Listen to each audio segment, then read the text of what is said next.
Sometimes you just need to cry, especially in this time of release.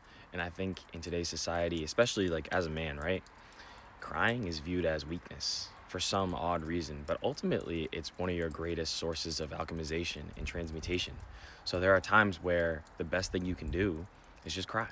When you have so much pent up emotion, whether it's sadness, anger, frustration, right? All these kinds of things, it needs to leave the body, it needs to get out. Once you understand why it's there, or even before you understand why it's there, you need to process it and then allow yourself to feel the feelings. If you keep it repressed within your system, it continues to manifest as resistance, blockages, more frustration, more sadness, more anger until you get to this point of needing to release it. I say this because I bawled my eyes out yesterday. I got to this point of frustration and overwhelm and sadness and anger, and I needed to just cry. And in recent days, right, in the past, I had got to that point just barely. But subconsciously, I was stopping myself from fully processing it, from fully feeling the emotions and allowing that release to occur. So, as a great cosmic kind of joke, my higher self decided to throw a bunch of stuff at me yesterday till I got to this point of needing to cry and needing to release the energy. And you know what? I felt so much better right after. Honestly, during it, during the crying, during the tears rolling down my eyes, I still knew, I still trusted that this was necessary on my path.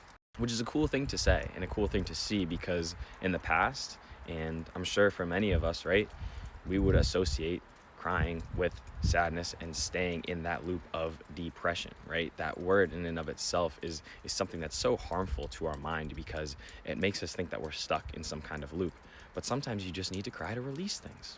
And so instead of crying and feeling as though everything was wrong in the world, even in that moment, I knew that everything was right.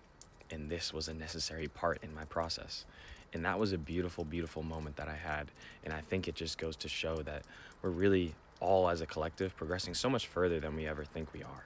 I say this to all of you, but most specifically to my fellow young men out there, you are not weak for feeling emotions and processing them in the ways that you need to.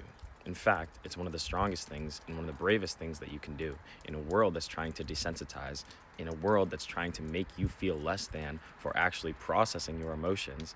Be the bigger person. Allow yourself to feel what you need to feel. The sun is in Pisces. That is the deeply feeling, intuitive, spiritual sense. This is this time of release before we get into the rebirth of the spring equinox and we enter into Aries season. So allow yourself to feel certain things. Things don't always have to be love and light if you're trying to be spiritual. Actually, spirituality is acknowledging both sides. It's seeing the oneness in all things.